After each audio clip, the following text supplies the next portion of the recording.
Dipersembahkan oleh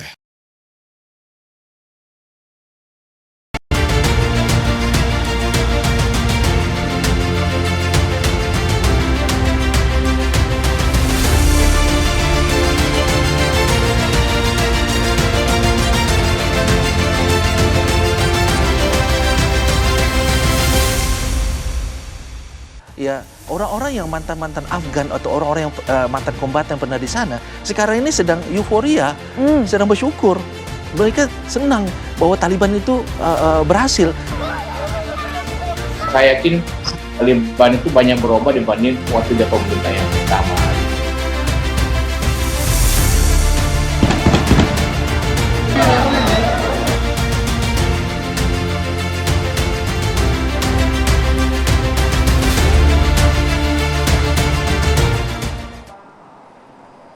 Assalamualaikum warahmatullahi wabarakatuh. Selamat malam pemirsa. Setelah 20 tahun kelompok Taliban kembali menguasai Afghanistan, kita Indonesia sebagai negara muslim terbesar, bagaimana menyikapinya? Apakah benar ada potensi muncul bibit-bibit ke arah ekstremis dan juga radikalisme? Kemarin pemerintah kita juga sudah memulangkan sejumlah WNI ke Indonesia, termasuk mereka-mereka yang juga dikhawatirkan keselamatannya untuk kemudian dipulangkan lagi ke Indonesia. Tapi kita pada minggu ini juga kemudian memiliki beberapa topik-topik yang juga viral di media sosial. Salah satunya MKC yang sudah jelas dengan jumlah unggahan di YouTube 450 video dari tahun 2020 sampai dengan 2021. Kita simak cuplikan yang kuat sekali dugaannya ini menistakan Nabi besar Muhammad Sallallahu Alaihi Wasallam.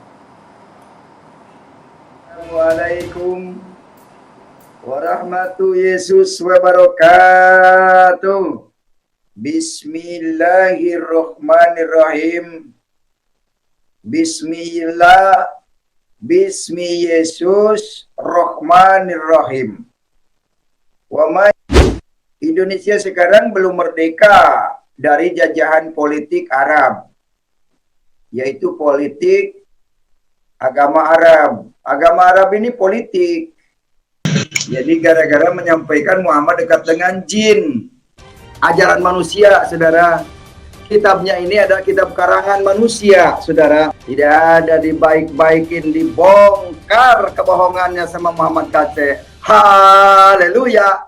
Waktunya kebenaran dibuka.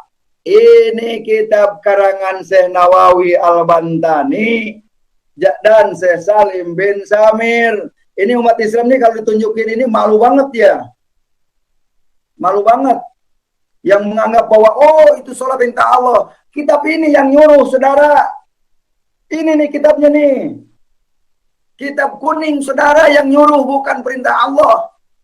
Sholat 5 waktu ini adalah rukun Islam nomor 2. Ini dia. Nah ini rukun Islam nomor 2. Nah ini.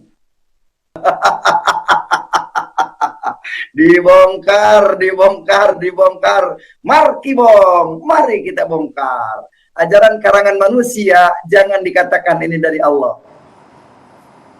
ya, Anda yang menilai bagaimanakah tayangan tadi, tapi jangan sampai tayangan tadi menjadi ajang provokasi. Tapi kalau dilihat dari akun YouTube dari MKC ini, nampaknya tidak merasa bersalah. Kemudian bahkan sempat mengupload video 1 hari lalu, Andro. Bahkan mereka meminta perlindungan kepada pihak kepolisian karena merasa sudah membayar pajak. Apakah hal itu dibenarkan? Terus bersama berikut ini.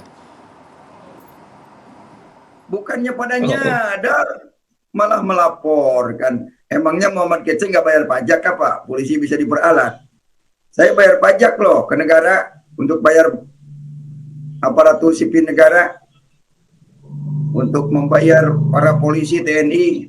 Ya polisi dan TNI harus dilindungi saya ini, menyampaikan kebenaran kok dikecam-kecam. Ini sama penjajah ini. Hati-hati dengan konten MKC ini karena saat ini sudah banyak sekali pihak yang geram. Mereka menginginkan bukan hanya dikecam tapi ada tindakan hukum yang jelas yang melaporkan MKC ini, bahkan dari PWNU sudah bergerak ya, Ayah ya. Informasinya sudah ada 4 laporan yang kemudian diterima oleh Mabes Polri, dalam hari ini Barreskrim, dan berikut kami juga sampaikan kepada Anda ada pernyataan langsung dari Kabag Penum Mabes Polri, Kombes Pol Ahmad Ramadan. Penyidik telah melakukan pemeriksaan terhadap pelapor juga melakukan pemeriksaan terhadap saksi-saksi ahli, diantaranya ahli IT, ahli bahasa Indonesia, dan ahli agama, hukum agama, dan penyidik telah menemukan bukti awal yang cukup sehingga penyidik meningkatkan kasus ini dari penyelidikan dan penyidikan. Saat ini penyidik Polri melakukan pencarian terhadap terlapor.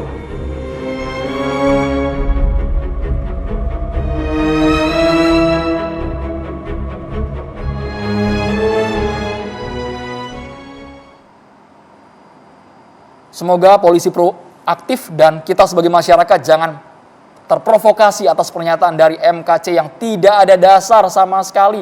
Muhammadiyah, PBNU, semua sudah mengatakan bahwa apa saja konten yang sudah diunggah MKC ini semuanya bisa memecah belah umat. Bahkan PGI juga kemudian mendorong pihak kepolisian untuk memproses hukum MKC tersebut. Tidak hanya MKC saja yang sebenarnya menjadi topik utama dalam minggu hari ini yang kemudian juga diperbincangkan oleh banyak pihak, tapi juga mengenai kemenangan Taliban untuk menguasai wilayah Afghanistan yang kemudian juga menjadi topik besar di sejumlah negara. 18 Agustus, Maria, kalau tidak salah ya, ini juga bertepatan kemarin dengan hari ulang tahun kemerdekaan kita tanggal 17 Agustus. Taliban juga mengucapkan hari ulang tahun kemerdekaan ya, untuk Indonesia. Kita saksikan bersama bagaimana ucapan disampaikan oleh Taliban terhadap HUT RI ke-76 kemarin. Taliban ucapkan selamat HUT ke-76 RI. Kemenangan kami mirip dengan kemerdekaan Indonesia yang disampaikan langsung oleh juru bicara Taliban. Memang kalau kita lihat histori, dulu Indonesia pernah posisi sebagai mediator antara Taliban dan juga Afghanistan. Tapi proses komunikasinya ketika Wapres ke-10 dan 12 Yusuf Kala waktu itu memang berjalan kondusif dan juga damai. Yang kemarin juga viral sebenarnya ada gambar ketika pesawat TNI Angkatan Udara Amerika Serikat yang dikerubungi banyak sekali warga Afghanistan, Maria ya. Ini luar biasa sekali kalau Anda juga sempat menyaksikan baiknya videonya. Kami juga akan tampilkan bagaimanakah gambaran videonya di mana masyarakat Afghanistan kemudian berebut untuk naik ke pesawat manapun yang kemudian mendarat di sana, baik kemudian pesawat dari milik Amerika Serikat dan juga bahkan ini video yang sempat viral kemarin, kalau dilihat Andro bahkan sempat menaiki di roda pesawat, kemudian menaiki ke sejumlah area di pesawat Amerika Serikat yang akan lepas landas. Kapasitasnya sudah melebihi jumlah penumpang, pemirsa. Di dalam ini terlihat ada sekitar 660-an lebih masyarakat Afghanistan yang dibawa ke Qatar. Nyatanya Indonesia kemarin juga mengirimkan pesawat TNI Angkatan Udara milik kita seperti itu untuk menjemput warga negara Indonesia yang jumlahnya sekitar 26 orang. Relatif tidak ada massa yang berkumpul di landasan udara ya, Maria. Ini adalah detik-detik yang menegangkan evakuasi WNI di Kabul, Afghanistan yang Anda juga pasti sudah sempat saksikan bagaimanakah videonya, foto-fotonya juga sempat viral di media sosial dan saat ini ke-26 warga negara Indonesia ini sudah berada di Indonesia ya. Kadis PNAU juga menyatakan ketika proses menerbangkan 26 WNI ke tanah air, ada proses clearance ruang udara dengan NATO bekerja sama seperti itu sehingga 26 WNI sekarang sudah berada di salah satu hotel di kawasan Jakarta Selatan untuk menjalani karantina selama 1 pekan lebih. Ya, kemenangan dari Taliban di Afghanistan ini kemudian menjadi topik besar di sejumlah negara. Ada yang kemudian mendukung, ada juga yang kemudian waspada mengkhawatirkan bagaimanakah nanti keberlangsungan selanjutnya dari Taliban ini. Kita akan coba bahas mengenai hal ini dengan judul Taliban Menang, Islamofobia Datang. Kita akan bahas langsung dengan sejumlah narasumber yang sudah ada. Kita sapa terlebih dahulu. Selamat malam Pak Taufik Damas, ini Wakil Khatib Syuriah PWNU DKI Jakarta. Assalamualaikum. Waalaikumsalam. Dan juga ada Bang Islah Bahrawi selaku Direktur Eksekutif dari Jaringan Moderat Indonesia, betul? Iya. Assalamualaikum, selamat malam. Waalaikumsalam warahmatullahi wabarakatuh. Assalamualaikum. Kami juga menghadirkan pegiat media sosial Bang Mustafa Nahrawardaya. Selamat malam. Assalamualaikum Bang. Assalamualaikum Sekjen Partai Gelora. Selamat malam Pak Mahfud Siddiq. Sehat Pak Mahfud? Alhamdulillah. Baik. Saya langsung ingin pertama menanyakan kepada Bang Islah. Bang Islah, kalau Anda bisa jelaskan, menurut perspektif Anda, Taliban ini seperti apa sih Anda mendeskripsikannya? Bisa saya buka ya? Mikrofonnya silakan digunakan.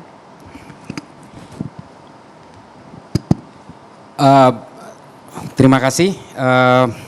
Jadi kalau saya melihat ya, Taliban ini pada prinsipnya hanya satu kekuatan politik biasa dalam satu kekuasaan. Saya kira Taliban ini sejak dari dulu ya memang ingin berkuasa di Afghanistan. Sesederhana itu. Artinya kalau kemudian kita terbelah terhadap perspektif cara melihat Taliban ini, memang kita memang punya sejarah akar yang panjang dengan Afghanistan. Kita tahu banyak kelompok-kelompok radikal pada sejak dari awal tahun 80-an sampai kemudian era pada milenial kemarin, itu memang hampir semua pelaku terorisme di Indonesia itu alumni Afghanistan. Hampir semuanya. Mulai dari sejak zaman Darul Islam sampai terbentuknya Jamaah Islamiyah pada tahun 92. Dan itu terbagi sampai 4-5 angkatan ke Afghanistan itu. Artinya ada resiliensi ideologis dengan mereka. Tapi kita tidak berbicara tentang Taliban pada hari ini, tapi setidaknya kalau kemudian ada sebagian orang yang berusaha mengglorifikasi Taliban, berusaha mengidentikan dengan Islam, itu saya tidak setuju sama sekali. Karena memang konflik di Afghanistan ini tidak pernah selesai dari dulu. Karena memang mereka itu hidup dari akar konflik tribalisme. Sama seperti wilayah-wilayah di Arab yang memang tidak pernah selesai dengan persoalan konflik komunal di sana. Banyak sekali kepentingan di sana. Cuma 7-8 suku yang ada di Afghanistan, tapi konfliknya nggak pernah selesai. Ini sejak dari dulu. Belum kita berbicara irisan ideologi antara komunis pada zaman Najibullah. Ketika Burhanuddin Rabbani berkuasa, dia juga terjadi pecah di dalam. Sehingga Ahmad Shah Mas'ud, Aliansi Utara dan sebagainya, mereka kemudian tidak pernah solid. Ya kalau kita bandingkan dengan Indonesia nggak ada apa-apanya. Kita ratusan suku, berpulau mencar segala macam, kita ya alhamdulillah lah, kita tidak pernah berpecah belah seperti mereka. Tapi saya melihat bahwa secara simpel begini, Taliban ini adalah soal kekuasaan saja. Kalau kemudian kita berusaha mengglorifikasi ini sebagai identifikasi Islam, jangan dulu terlalu prematur. Takutnya besok-besok mereka itu menggunakan hukum yang sama dengan Taliban yang 20 tahun yang lalu. Itu kan dikhawatir oleh sejumlah pihak sebenarnya. Ya, artinya gini, kalau kita sekarang mengidentikan mereka dengan Islam yang sekarang, apapun bentuknya, apapun faksinya, apapun irisan politiknya misalnya, mereka sudah bukan Mullah Omar dan sebagainya. Tapi kalau ternyata mereka tidak mau menggunakan demokrasi, satu seperti yang mereka utarakan, dan mereka juga akan menggunakan hukum syariah Islam, hukum hudud, sama seperti Taliban pada tahun 96, maka konflik itu tidak akan pernah selesai. Tapi apakah Anda melihat di Indonesia ada gelombang dukungan euforia ketika Taliban sudah bisa mencaplok kembali tanah airnya Afghanistan? Pasti ada, karena memang orang kita selalu menghubung-hubungkan seolah-olah belum apa-apa ya, ada satu kelompok yang sudah mengatakan ini sebagai Imarat Islam Afghanistan. Ada yang bilang ini adalah Islamic Emirate of Afghanistan. Artinya selalu dikoneksikan dengan Islam. Nah, ini akan menjadi resiko bagi Islam. Islam akan dipertaruhkan. Nah, konsep-konsep seperti ini yang kemudian mengarah kepada Islamofobia. Kekerasan-kekerasan itu. Jadi kalau kita perhatikan ya, orang Afghanistan yang kemudian mencari perbatasan setelah Kabul jatuh. Dia mencari perbatasan untuk mencari perlindungan. Ini kan efek-efek traumatik puluhan tahun yang lalu yang kemudian masih melekat. Sulit untuk merubah proses kognitif ke arah positif dari rakyat Afghanistan karena traumanya begitu panjang, intimidasi, diskriminasi, segregasi dan sebagainya itu terjadi. Kalaupun sekarang ini mengatakan berubah, ini persoalan ideologi agama yang mereka usung. Ini akan sulit sekali. Apalagi mereka akan menggunakan hukum agama seperti Taliban tahun 96 menjadi hukum negara. Ini akan menjadi persoalan. Pak Mahfud Siddiq, ini perlu ditanggapi Pak. Pak Islam meyakini ada masyarakat Indonesia yang juga ikut euforia kemenangan Taliban di Afghanistan, Pak Mahfud Siddiq. Itu jadi khawatir untuk bangsa ini. Baik, makasih. Saya kira reaksi atau respon masyarakat dunia termasuk di Indonesia terhadap perkembangan di Afghanistan pasti beragam ya. Ada yang menyambutnya dengan sukacita karena Amerika akhirnya keluar dari satu negeri yang sebelumnya berdaulat ya. Ada juga yang menyikapi dengan penuh kecemasan, kekhawatiran seperti tadi disampaikan Pak Islah ya. Saya kira keberagaman reaksi itu sesuatu yang niscaya dan kita tidak perlu juga berlebihan menyikapinya dari perspektif tadi yang misalnya disebut Islamophobia. Kenapa? Karena begini, Afghanistan ini adalah satu negeri yang sudah melewati konflik dan peperangan lebih dari 40 tahun. Sulit kita membayangkan satu negara mengalami situasi konflik yang sedemikian panjang. Kita saja di lockdown 2 tahun ini kan, ya situasinya kan sangat berat. Ini perang 40 tahun lebih. Yang kedua, ketika kita merespon situasi yang ada di Afghanistan sekarang, kita perlu mendudukan perspektifnya, perspektif apa? Kalau saya lebih mengambil perspektif kenegaraan. Maksudnya apa? Kita melihat bagaimana Indonesia sebagai satu negara memandang situasi yang terjadi di Afghanistan sebagai satu negara. Kenapa ini penting? Karena hubungan antar dua negara ini sudah panjang. Dan bahkan kalau tadi kita lihat ada tayangan di mana Taliban sempat mengucapkan iya, betul. RI ke-76 dan bahkan juga kemudian menyatakan bahwa kemenangan mereka mirip dengan kemerdekaan dari Indonesia. Ada juga bisa jelaskan mungkin ini grafis yang Anda boleh miliki. Pak Mahfud. Boleh, silakan, Jadi Pak Mahfud. kalau kita lihat Afghanistan ini adalah satu dari 8 negara yang pertama kali mengakui kemerdekaan Indonesia tahun 47. Ini Pak Ya, ini di sini. Ini pada masa mereka masih menjadi kerajaan ya, belum menjadi republik. Dan yang menarik adalah bahwa setelah pengakuan kemerdekaan, Raja Zahir Shah pada saat itu meminta agar pemerintah Indonesia segera mengirim perwakilannya ke Afghanistan. Dan kemudian kita mengirim Maijen Abdul Qadir sebagai duta besar pertama Indonesia di Afghanistan.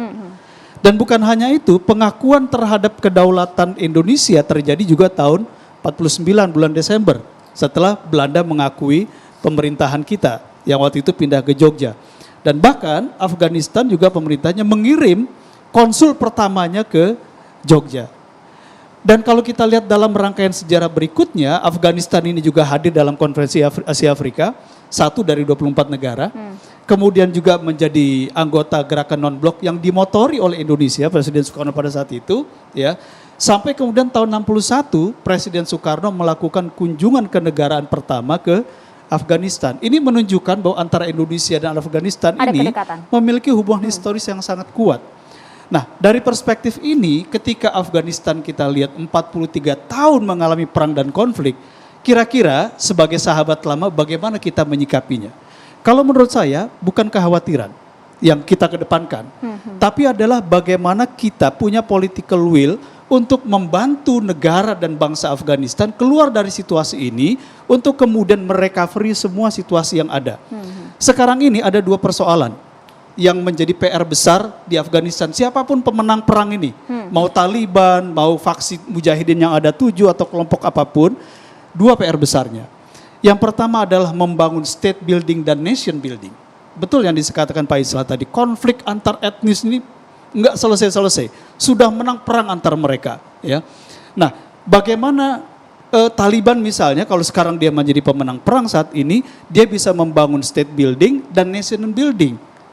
Dengan cara apa? Membangun kesamaan, membangun kesatuan, sehingga kemudian pemerintahnya menjadi pemerintahan yang inklusif dan moderat.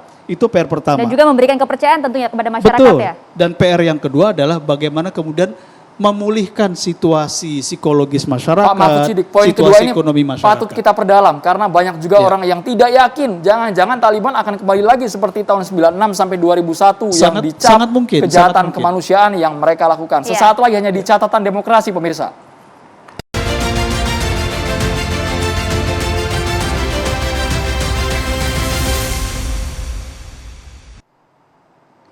Kita lanjutkan Pak Mahfud, tadi menyambung juga pernyataan Anda yang tadi, apakah juga Anda termasuk yang meyakini bahwa Taliban ini akan berubah menjadi lebih moderat? Peluang itu selalu ada ya, tergantung bagaimana negara-negara dan masyarakat internasional menyikapi perubahan terakhir ini. Kalau kekuatan Taliban yang sekarang ini memenangkan peperangan, itu diisolasi, bahkan diembargo, ditekan secara internasional, maka sangat mungkin dia akan kembali mengeras dan kemudian menjadi ancaman baru bukan saja bagi Afghanistan, tapi bagi negara-negara di sekitar Afghanistan dan bahkan keseluruhan di dunia. Kenapa? Karena kita juga tidak bisa mengingkari bersama dengan Taliban ini kan hidup juga sel-sel kekuatan radikal ya, misalnya ISIS, ada Al-Qaeda gitu Seperti ya. juga yang Anda gambarkan dalam sebuah Ya, grafis betul. ini ya. Ini kan Bisa dijelaskan?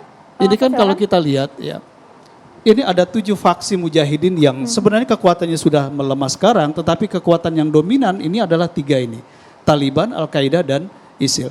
Sebenarnya perjanjian Taliban dengan Amerika ini kan bagaimana Taliban tidak lagi memberikan ruang, tidak menjadi ekosistem bagi Al-Qaeda dan juga ISIL. Nah, apakah kemudian Taliban bisa memenuhi ini? Inilah yang sebenarnya harus dibantu oleh masyarakat internasional. Jadi masyarakat internasional sekarang, termasuk negara-negara besar yang punya kepentingan terhadap Afghanistan, dia justru harus mendorong Taliban membentuk pemerintahan baru yang inklusif, yang moderat, dan kemudian mulai memilah dirinya, kekuatannya dari kekuatan-kekuatan di luar asli Tapi Afghanistan. kelompok militan di Suriah contohnya kelompok-kelompok yang bisa Ya, karena dikatakan kan radikal, begini, mereka mendukung Taliban semacam dengan posisi yang Al-Qaeda sekarang. dan ISIL, ini kan adalah pendatang-pendatang baru yang kemudian muncul ke Afghanistan akibat ada mobilisasi ya masyarakat internasional khususnya dari negeri Muslim untuk berjihad di Afghanistan.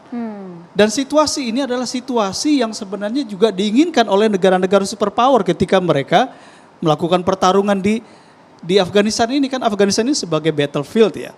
Ini medan tempur dari kekuatan-kekuatan besar. Afghanistan ini nggak perang kalau tidak ada perang dingin. Karena perang dingin, maka Afghanistan menjadi pertempuran seperti yang kita saksikan sekarang. Jadi menurut saya adalah sekarang ini kita punya kewajiban membantu Afghanistan dan siapapun kekuatan politik yang sekarang menang di sana untuk kemudian membangun kembali negaranya, state buildingnya, nation buildingnya, dan merecovery semua aspek-aspek kehidupan. Dan itu tidak bisa dilakukan oleh mereka Tapi kan sendiri. histori berbicara Pak Mahfud sebagai sarang teroris ketika menyembunyikan Osama bin Laden kala itu Betul. yang diubar oleh Amerika. Betul, Dan sekarang ketika- mungkin tempat latihan kombatan-kombatan. Ketika Taliban menjadi salah satu kekuatan yang dia harus bertarung dengan sesama kekuatan-kekuatan politik yang ada, yang kita sebut dengan perang sipil, ya selama beberapa tahun itu, dan pada saatnya kemudian pun Taliban kemudian atas nama perlindungan terhadap Al-Qaeda, Osama bin Laden juga ikut berperang terhadap Amerika. Jadi ketika Amerika sekarang sudah mundur dari Afghanistan, sekarang yang diinginkan oleh dunia itu apa? Yang diinginkan oleh Amerika itu apa? Apakah Taliban mau dijadikan medan pertempuran baru atau sebagai alat pukul baru? Atau memang kita ingin merekonstruksi Afghanistan? Iya. Karena sekarang ini jalan militer sudah menunjukkan kegagalannya kan? Nah jadi menurut saya kita tidak boleh mengedepankan perspektif kecemasan dan kecurigaan, tapi justru kita mulai mendorong Afghanistan ini dengan semua kelompok-kelompok politiknya untuk kemudian rekonsiliasi, membangun pemerintahan baru ya yang tadi mereka bisa memilah dengan kekuatan-kekuatan yang ya terus terang harus kita akui mereka punya sejarah terorisme. Karena hubungan Taliban dan juga Al-Qaeda maupun ISIL ini kemudian tidak menutup kemungkinan banyak juga pihak-pihak negara-negara yang mengecap juga Taliban adalah teroris. Anda seperti apa responnya? Ya, jadi begini. Taliban itu tidak terlibat secara faktual dalam kegiatan-kegiatan terorisme di negara-negara lain. Contohnya? Tidak. Tetapi kasus-kasus terorisme itu dilakukan oleh kelompok-kelompok di luar Taliban. Dalam hal ini adalah yang saya sebut tadi Al-Qaeda satu, yang kedua adalah ISIS. Karena mereka juga masuk dan tumbuh di negeri Afghanistan. Dan yang kita khawatirkan adalah ketika situasi politik di Afghanistan tidak mengalami pemulihan, maka kelompok semacam Al-Qaeda dan ISIS atau ISIL ini di klaster Khorasan, inilah yang nanti akan memperluas medan konflik, Justru berkembang. medan perang di kawasan-kawasan yang lain. Baik Pak Mahfud. Bisa jadi ke Indonesia, bisa jadi ke negara-negara yang lain karena memang mereka punya sel dan jaringan yang tersebar di banyak Baik. tempat. Tapi kalau Taliban sendiri dia origin faksi kekuatan politik dan militer di Afghanistan. Kalau berbicara soal geopolitik, kami juga menghadirkan saat ini Guru Besar Ilmu Politik Universitas Pertahanan. Assalamualaikum, selamat malam Prof. Salim Said. Assalamualaikum Prof.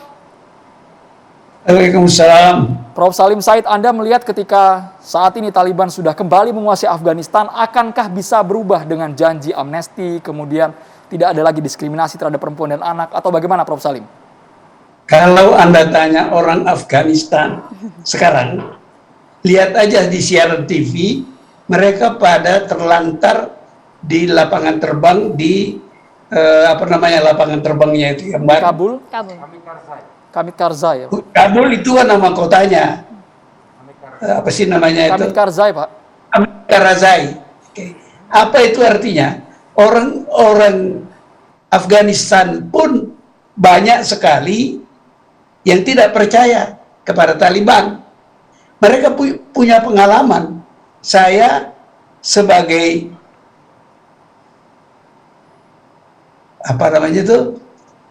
pengamat politik internasional, saya pernah menjadi kepala desk internasional majalah Tempo berapa tahun.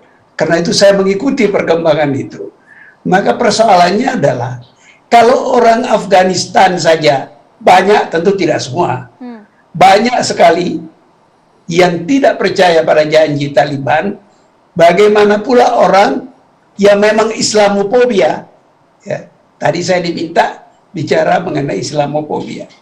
Saya ingin mengatakan bahwa Islamofobia itu bukan barang baru, sama tuanya dengan Islam.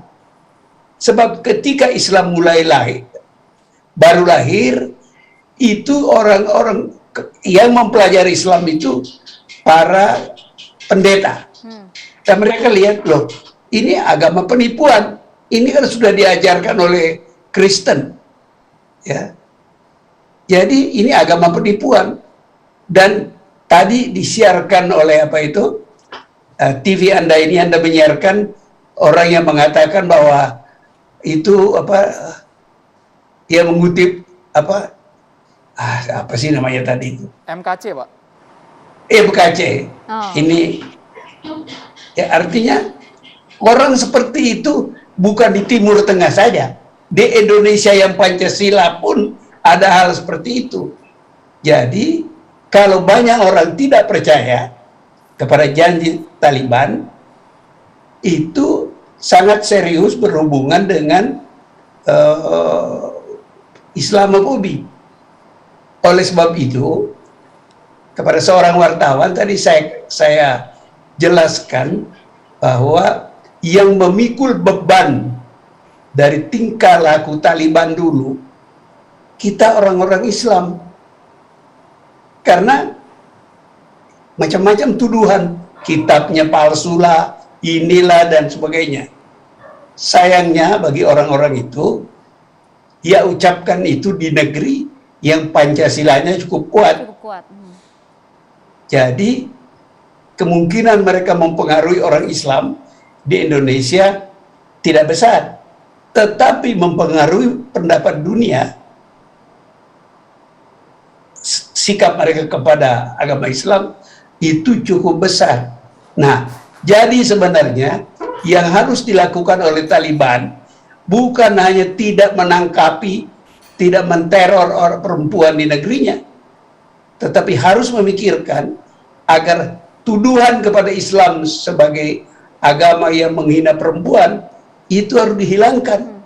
Dan precisely lah, itu orang yang dikorbankan oleh Taliban dulu, terutama perempuan.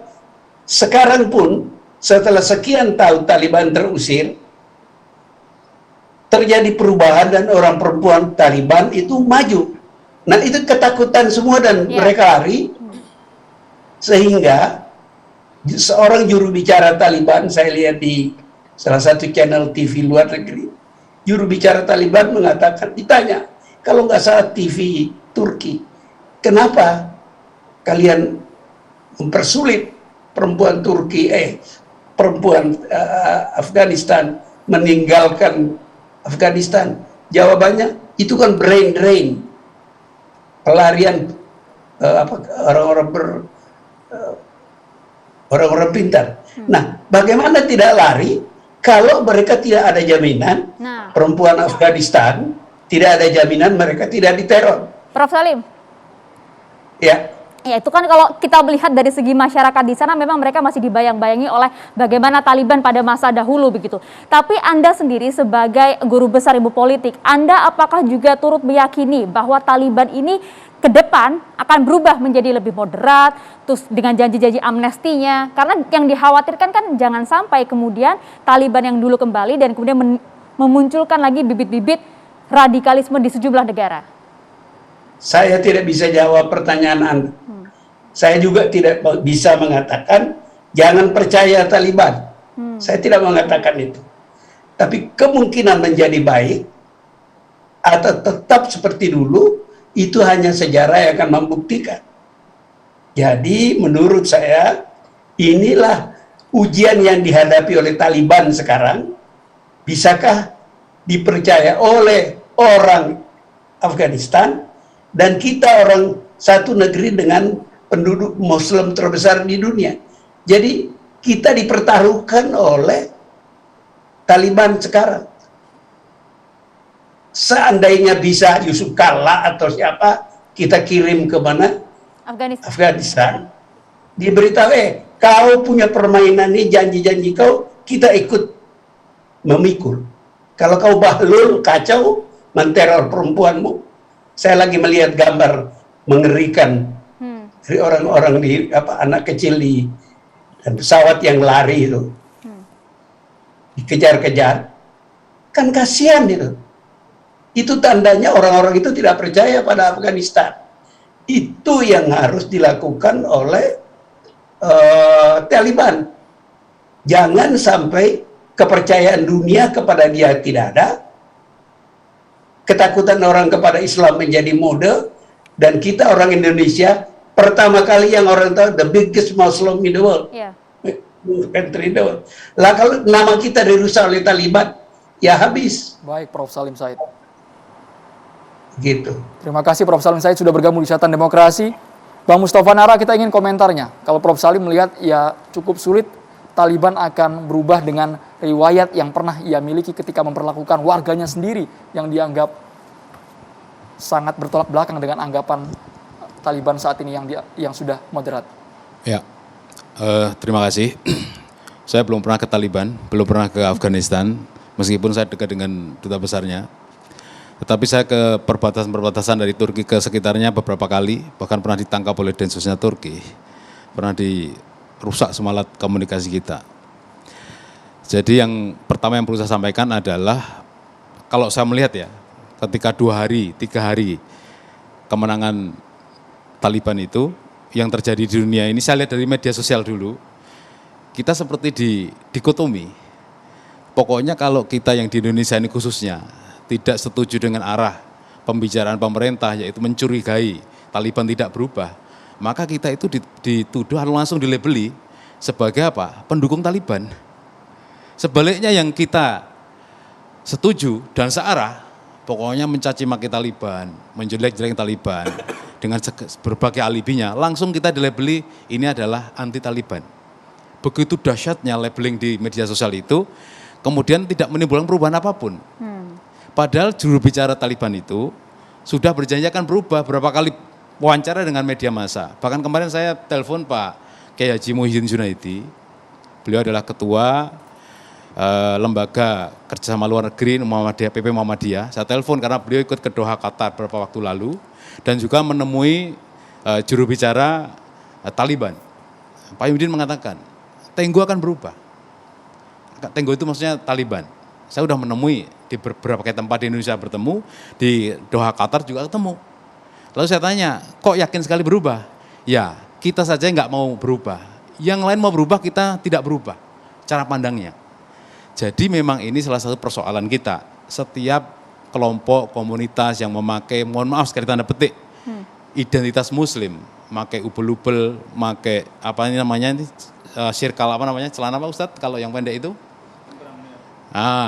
Cingkrang, apalagi jengkolnya panjang-panjangnya Taliban, itu orang, mohon maaf tidak semua orang Indonesia. Sebagian saya baca di media sosial, itu langsung dicap, ini pasti radikal.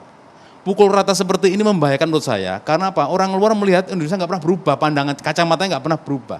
Maka saya sangat salut sekali pada Pak JK, ketika kemudian menginisiasi perdamaian di sini, mengundang orang Taliban, elit Taliban, meminta kepada PBB, tolong dong, supaya elit Taliban ini datang ke Indonesia, dicabut dulu status terorisnya.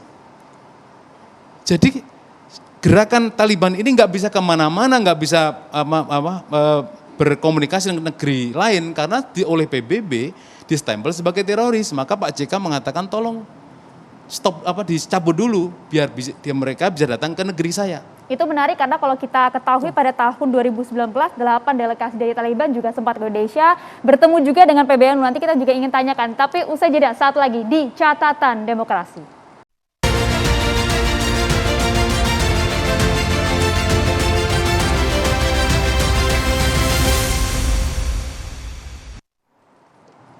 Kami langsung ke Bang Mustafa Nara. Tadi dasar Anda apa mengatakan ketika Taliban menang ada labeling seperti itu? Ada yang pro Taliban, ada yang kontra di tanah air ini tergambar dari sosmed, Bang Nara.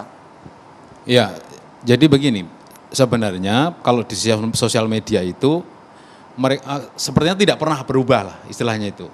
Klaster yang sana itu ya seperti itu, klaster sebelahnya seperti itu, nggak ada yang istilahnya lompat pagar itu nggak ada.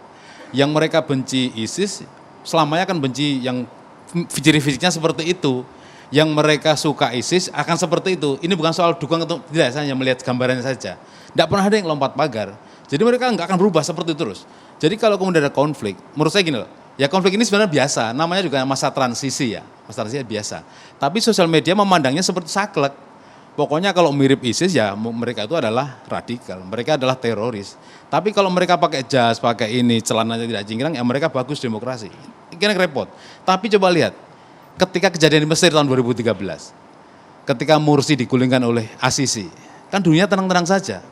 Masalah di mana coba? Wong Mesir itu paling demokrasi pemilunya, tapi kok ya masih digulingkan, dia yang menggulingkan pakai senjata, dunia tenang-tenang aja tuh, nggak ada yang protes kayak seperti terhadap Taliban.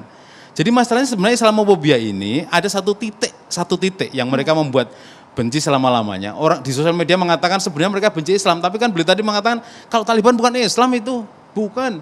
Tetapi mohon maaf sekali, isu-isu yang diangkat ketika mengatakan kekerasan terhadap perempuan oleh Taliban, ya itu memang dekat dengan apa yang diperjuangkan dalam agama Islam. Misalkan perempuan tidak boleh keluar kalau nggak ada mahramnya, misalkan ya.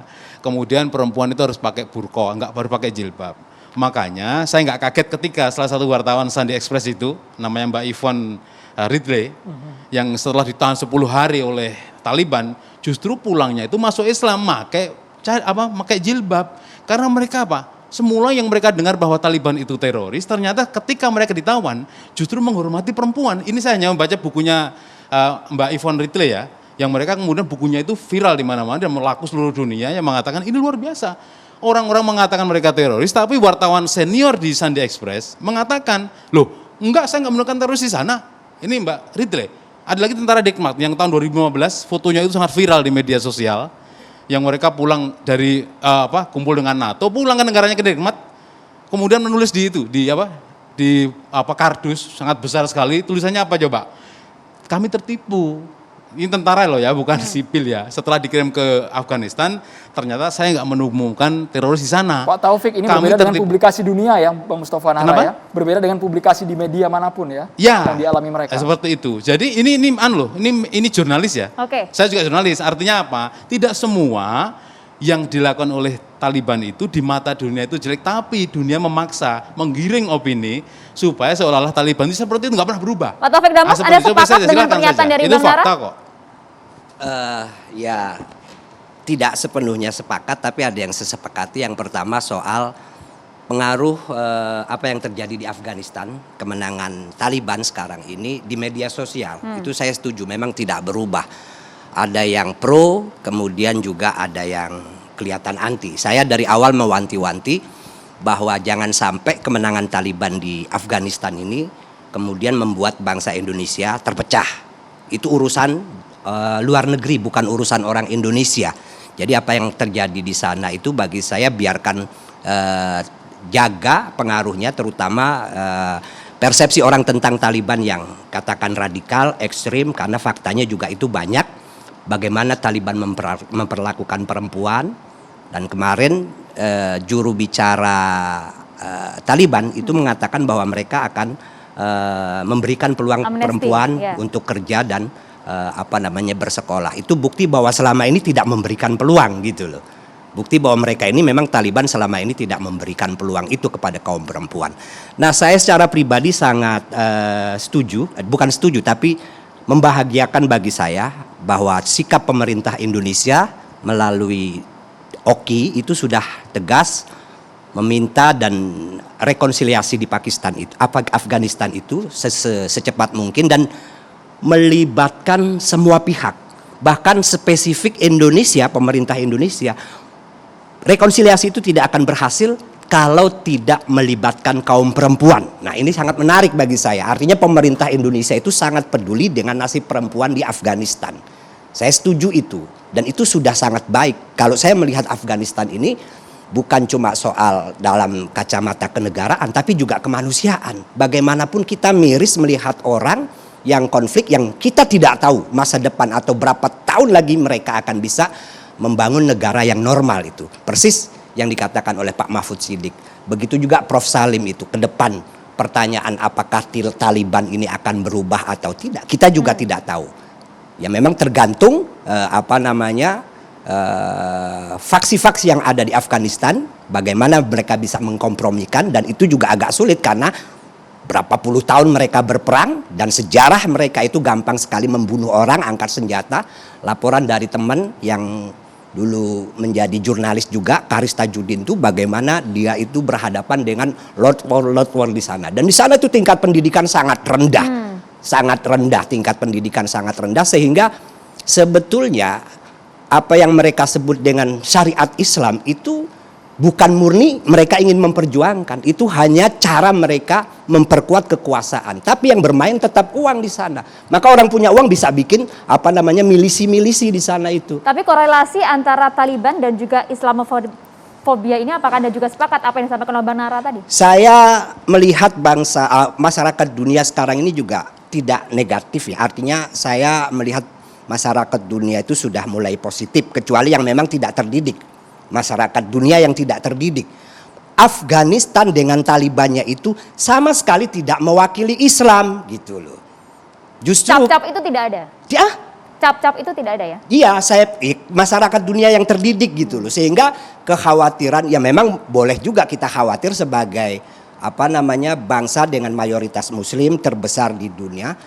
Imbas dari apa yang dilakukan oleh Taliban itu, kemudian labelnya juga kena ke kita. Nanti susah jadinya orang Indonesia yang muslim ini keluar negeri. Pak Taufik, tapi posisinya kalau kita simak ini sebenarnya PBNU juga pernah menjalin, bisa dikatakan mengunjungi ya 8 delegasi Taliban. Nah, ini juga menarik. Ini sebetulnya bukan Taliban.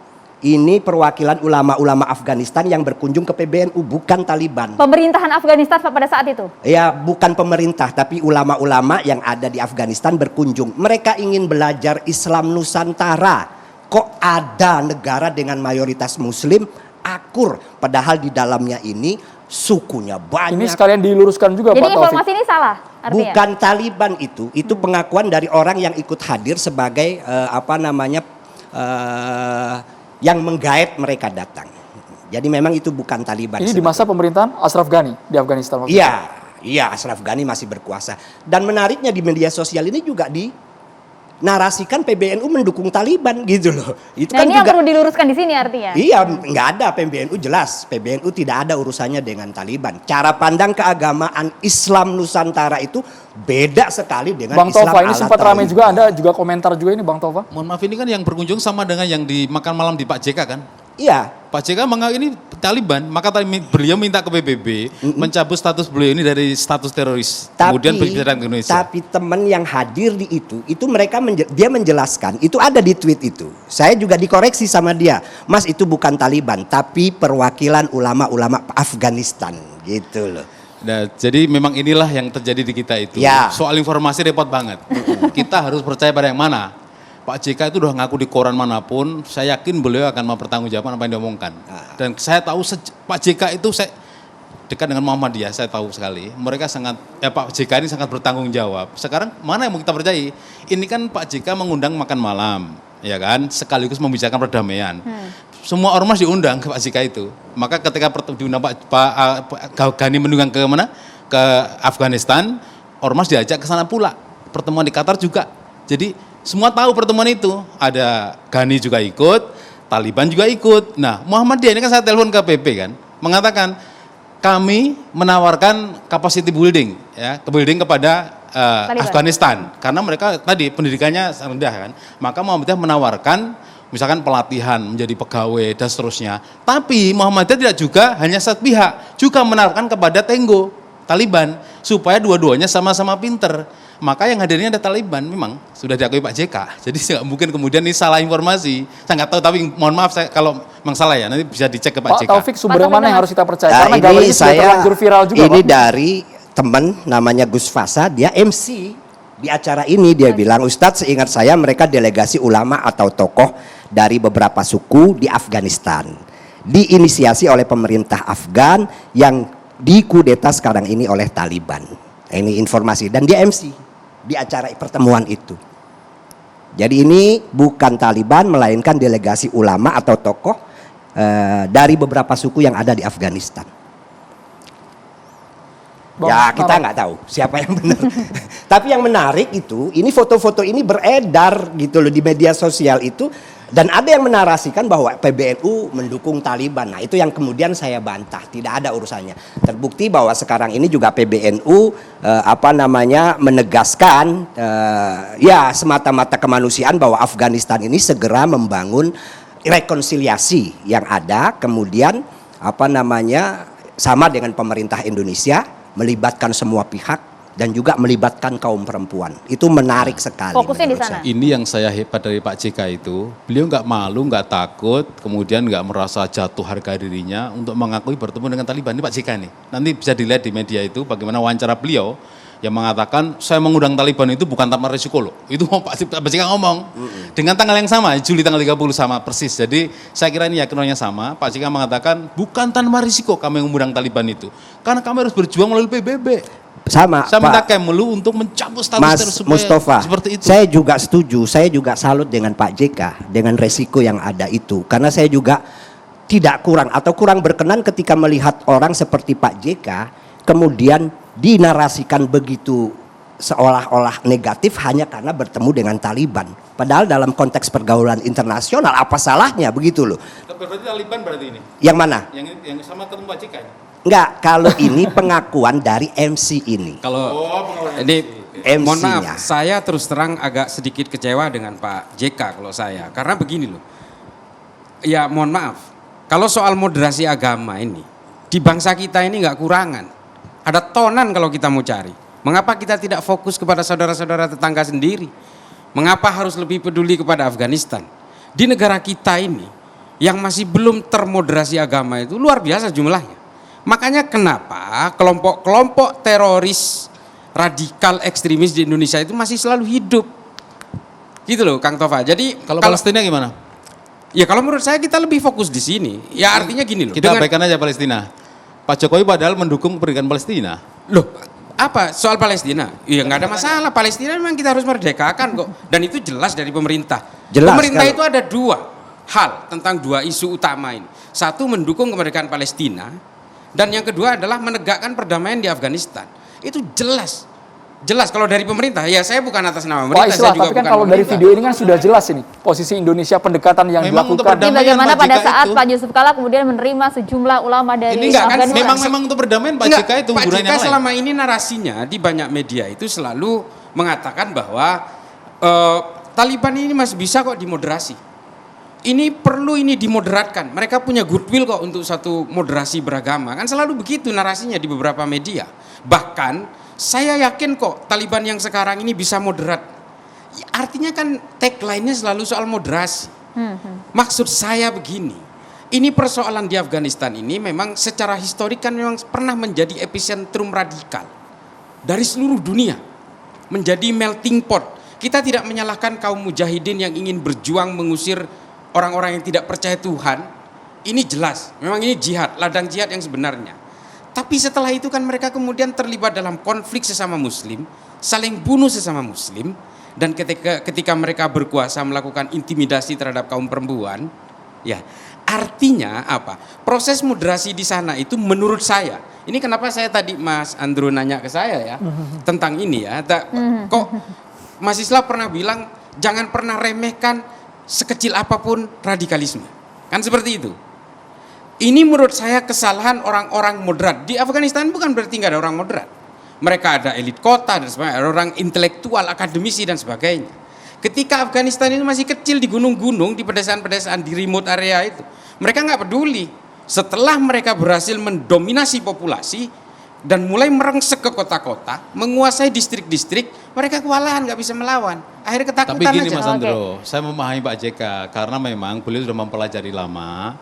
Kenapa laporan dari spesial Inspektur General for Afghanistan Reconstruction itu mengatakan memang pemerintahan Afghanistan itu korupsi. Bahkan jenderal-jenderal bintang-bintang 1, 2, 3 itu mereka mengkorupsi uang anggaran untuk keamanan itu demi dia sendiri. Jadi mereka melakukan melaporkan proyek, ada anggaran besar miliaran dolar, Amerika yang membiayai, tapi Amerika juga membiayai, di balik itu membiayai Taliban juga.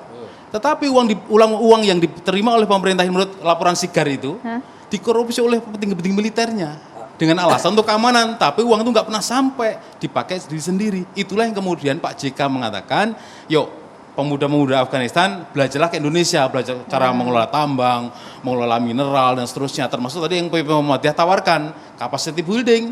Yuk belajar cara menjadi pegawai pemerintah seperti apa. Itu yang ditawarkan oleh PP Muhammadiyah melalui Pak Muhyiddin Agar Junaidi. sama-sama pintar tadi. Kita tahan sampai di situ, Bang. Kita lanjutkan usai jeda, saat lagi tetaplah bersama kami di Catatan Demokrasi.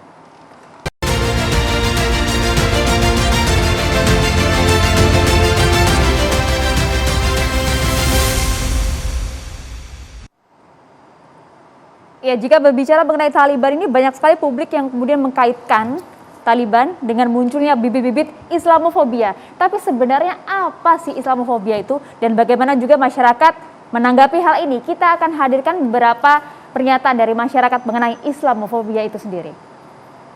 Yang udah terjadi kan juga banyak yang memang mengatasnamakan satu agama ya. Nah mungkin oleh karena itu orang-orang banyak yang berpendapat bahwa terkait radikalisme sih sebenarnya yang mendasari orang-orang tersebut terkait Islamofobia sih mungkin. Kemungkinan sih ada yang seperti kebanyakan orang pandang kayak pakai kerudung terlalu panjang atau bagaimana. Masih banyak sih pandangan yang masih tabu tentang Islam sih. Menurut saya ada, ya, cuma sebagian kecil, ya. Tapi itu tergantung orangnya sendiri. Karena menurut saya semua agama baik, jadi harusnya kita bangun toleransi yang baik. Sebagian karena maaf kata ya, ada yang Islam yang cukup keras, yang which is itu tidak baik menurut pandangan dari berbagai orang. Kalau menurut aku nggak ada sih, karena kan masing-masing orang bebas ya memeluk agama masing-masing, jadi nggak ada perlu ketakutan dengan agama lain gitu, walaupun aku non-muslim. Ada sih, karena perilaku dari umat Islamnya sendiri, jadi orang menyalahkan salah agama Islam, padahal kan orangnya bukan agamanya. Mengatasnamakan Islam untuk berbuat jahat seperti itu. Mengatasnamakan Islam untuk berbuat jahat, itu yang menjadi diskriminasi dan juga prasangka buruk terhadap Islam. Pak Mahfud tadi menanggapi juga kata Pak Islah, rasanya kurang tepat kalau Pak JK jauh-jauh ke Afghanistan. Harusnya paling tidak mendinginkan dulu suasana di internal, di tanah air, Pak Mahfud. Ya, yang dilakukan Pak JK kan dalam posisi sebagai wapres dan ditugaskan oleh negara ya. Dan misinya dua, yang pertama adalah mendorong rekonsiliasi dengan semua aktor yang ada di Afghanistan, dan yang kedua adalah mendorong terjadinya moderasi pemahaman agama, dan itu belajar dari pengalaman Indonesia kan. Saya kira dua hal yang sangat baik karena kita punya modal untuk itu.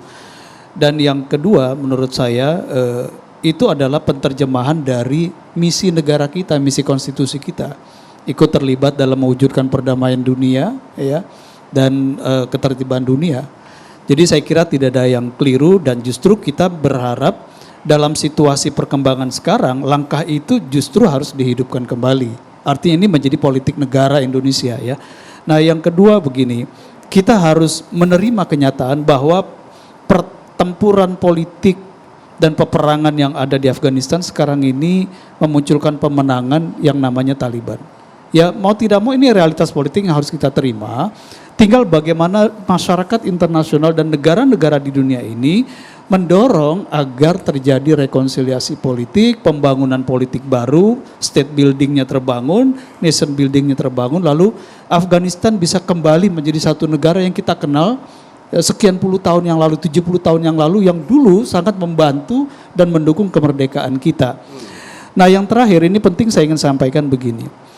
kalau kita berpandangan bahwa Afghanistan selama ini menjadi dapur bagi munculnya kelompok-kelompok terorisme dan radikalisme, itu juga fakta yang tidak bisa kita bantah.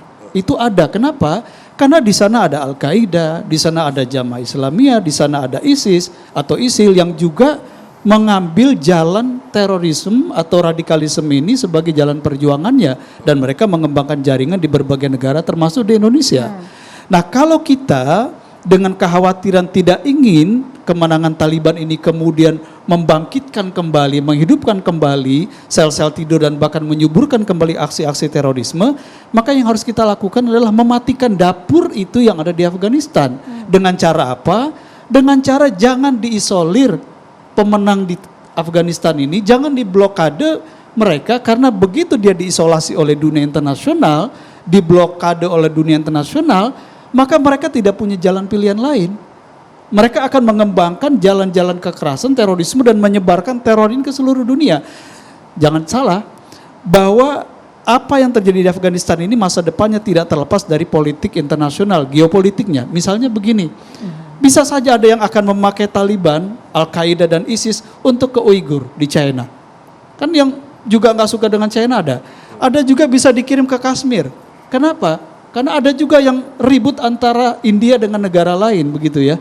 Jadi dia bisa menjadi alat. Dan saya terus terang agak kaget, bukan agak, cukup kaget ya ketika pemimpin Taliban mengatakan kami ingin memastikan Taliban tidak akan menjadi alat untuk memukul pihak lain.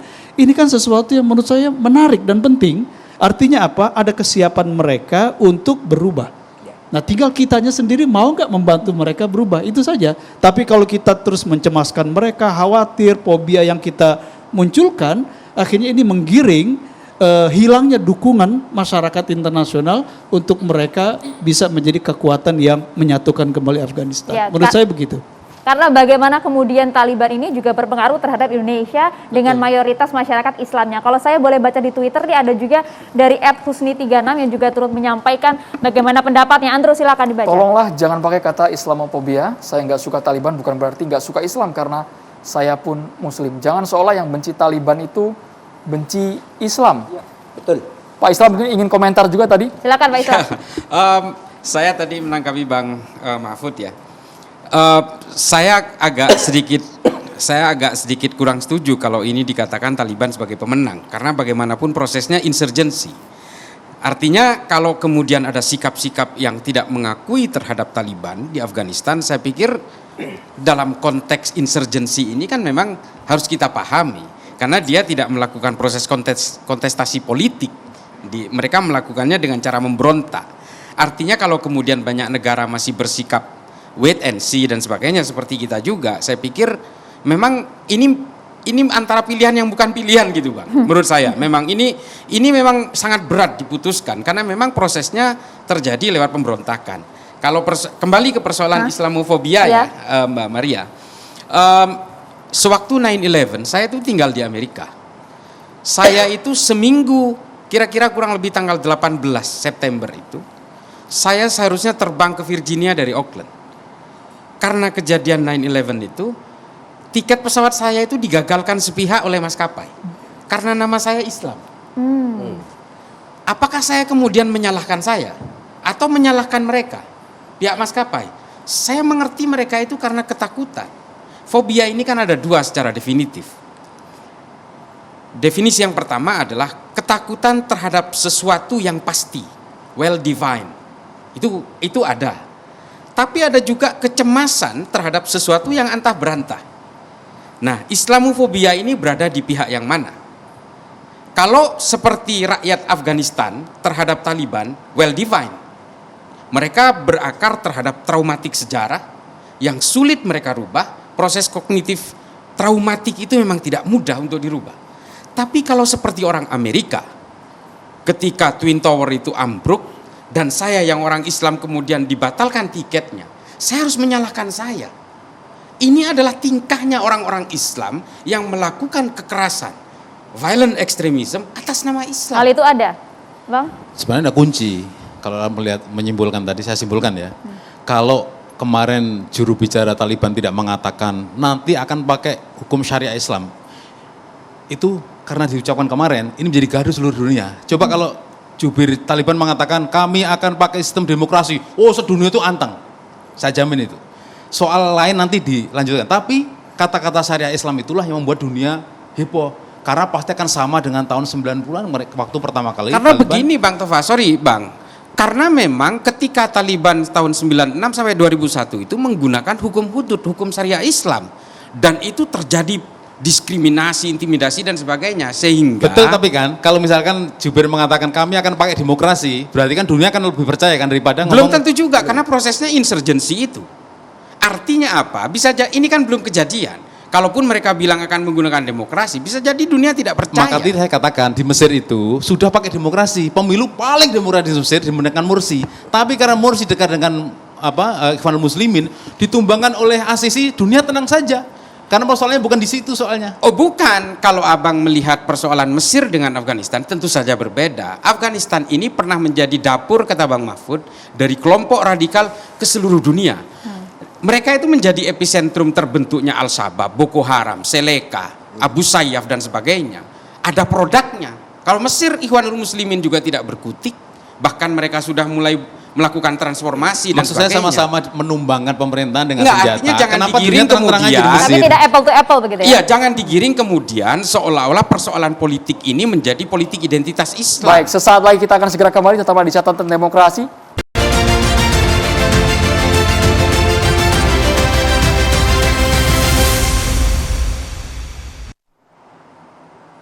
Pemirsa, saat ini kami sudah kehadiran Habib Nabil Al-Musawa. Kami persilakan kepada narasumber Maria jika ingin bertanya langsung persoalan mengenai Islamofobia maupun kelompok Taliban yang menguasai Afghanistan. Urut dari sini ya. Silakan Bang. Ustadz, kita hanya berkenalan di Twitter, belum pernah ketemu.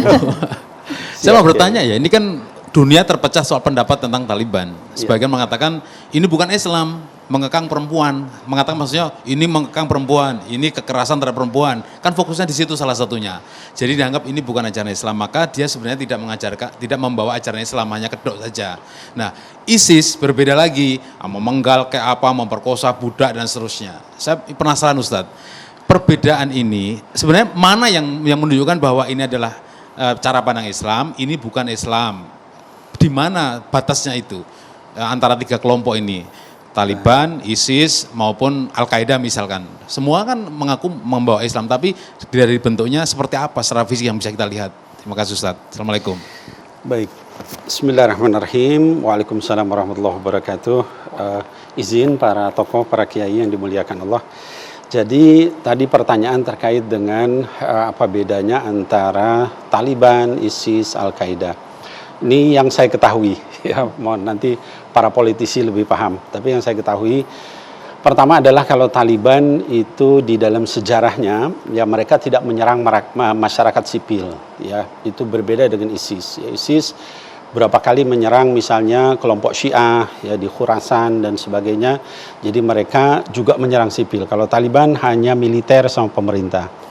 Yang kedua, sepengetahuan saya bahwa Taliban itu juga dia tidak punya cita-cita untuk khilafah gitu ya.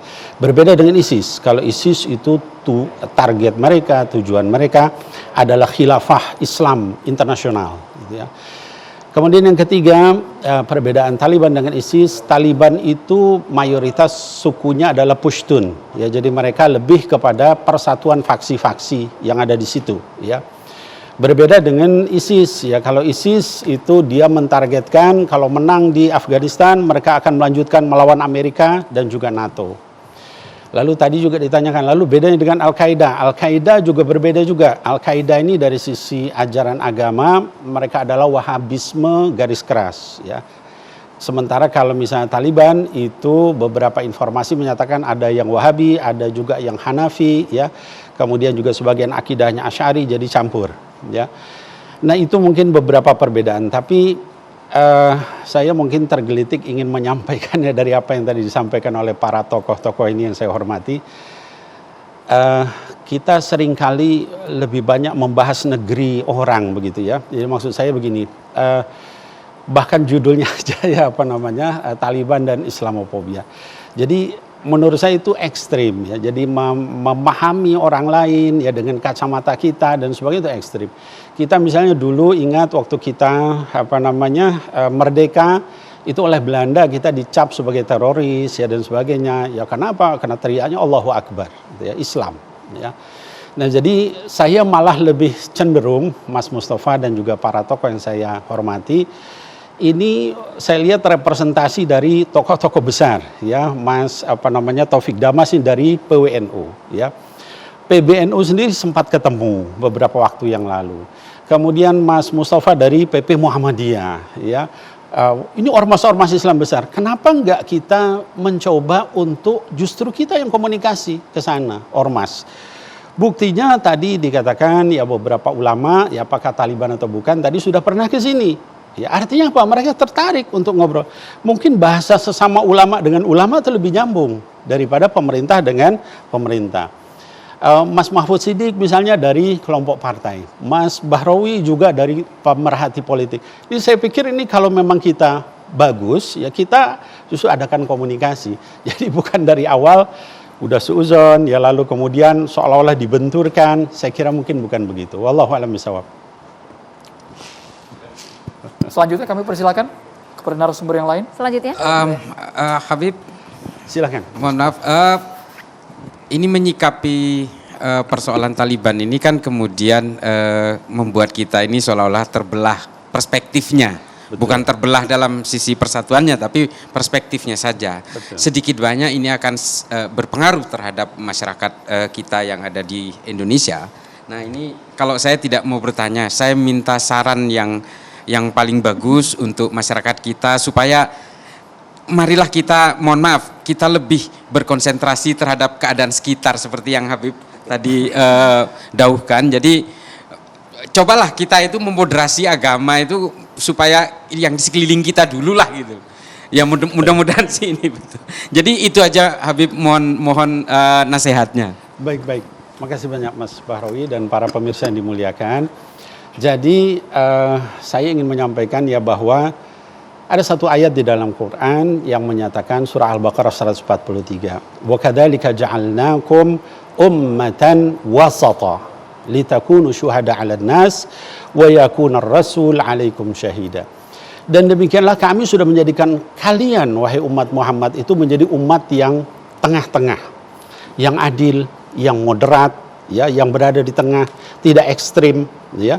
Kenapa? Supaya kalian menjadi saksi bagi seluruh manusia dan juga supaya seluruh manusia itu nanti Rasul menjadi saksi atas kalian semua.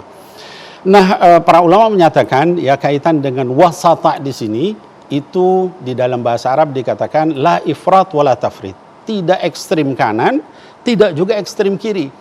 Nah, ini seolah-olah tadi dikatakan di negara kita ini dibenturkan dua ekstrim ini ya. Jadi sedikit yang berada di tengah-tengah. Salah satu contoh, saya kemarin membaca doa itu dibawa ke ekstrim kanan, ekstrim kiri, dibenturkan gitu ya. Dua Habib, satu bilang ini mencaci pemerintah, satu bilang ini Habib memuji pemerintah. Padahal kita tengah-tengah gitu ya. Nah, jadi saya kira mungkin perlu ini umat ya diajak ke titik tengah ya. Kelompok yang pertama tadi ekstrim kanan akhirnya menjadi fonisiun, tukang vonis. Oh, kok begini salah, begini ekstrim, begini syirik, begini ini kafir. Akhirnya kemudian jadi jihadis, teroris nanti ujungnya. Ya. Nah kemudian yang ekstrim kiri begitu, jadi minderiun, gitu ya. Minder apa-apa Islam tuh mirip Barat, harus sama dengan Barat. Kayak tadi misal pembahasan soal Afghanistan, kenapa nggak kita membahas juga bagaimana peran Amerika di situ? Apa manfaatnya dia selama sekian lama ada di situ? Di Irak dia bikin hancur Irak, ya, di Libya dia bikin hancur Libya, sekarang bikin hancur Afghanistan. Perlu perspektif yang menurut saya kita ada di tengah. Kita tidak kemudian menghakimi semua orang itu, tapi mencari titik tengah sehingga semuanya bisa bersatu di dalam satu pemahaman. Wallahu a'lam bishawab. Baik, terima kasih banyak Habib Nabil Al-Musawa sudah hadir di Catatan Demokrasi, Pak Taufik Damas, Pak Islah Bahrawi, Pak Mahfud Siddiq dan juga Bang Mustafa Nara. Ya, perlu kami tekankan sekali lagi bahwa tayangan ini bukan sebagai ajang provokasi, justru kami di sini ingin mencari klarifikasi seperti tadi yang sudah dipesankan oleh Habib Nabil Al-Musawa. Kita di sini untuk kemudian mempersatukan kembali berbagai aspek, kemudian berbagai kalangan di Indonesia. Demikianlah Catatan Demokrasi pada malam hari ini. Kita berjumpa lagi di Catatan Demokrasi Minggu depan. Saya Maria Sugah. Dan saya Andromeda Mercury. Terima kasih. Sampai jumpa. Terima kasih banyak Pak Islah. Hadir nanti kita bisa bergabung.